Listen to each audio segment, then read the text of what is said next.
Phone pay ఉందా? Phone pay యాడే ఉంది ఇక్కడ కొంత లేదా? ఫోన్ పే లేదా? చిన్న కూడా ఫోన్ పే చేస్తున్నారు. మరి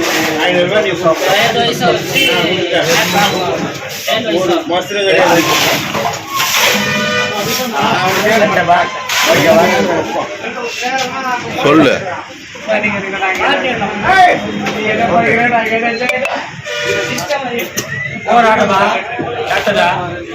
క్యాష్ సర్వర్ ప్రాబ్లం అంట. మందు ఇది ఓన్లీ క్యాష్ మాత్రం. ఈ కలెక్షన్ అంతా మన తాడేపల్లి గూడెంలో జగన్మోహన్ రెడ్డికి కలెక్షన్ పోతా ఉంది. మిగిలిన డబ్బే గవర్నమెంట్ పోతుంది అనేది దీని మూలంగా తెలుస్తుంది. ఎందుకంటే చిన్న వ్యాపారస్తులు కూడా ఫోన్పే ద్వారా ₹2 కానీ ₹5 ₹10 కానీ చేసుకున్నారు. కానీ ఈరోజు ఇంత పెద్ద వైన్ షాప్ వ్యవస్థ ఉంది, ఫోన్పేలో లేనడం చాలా దారుణం.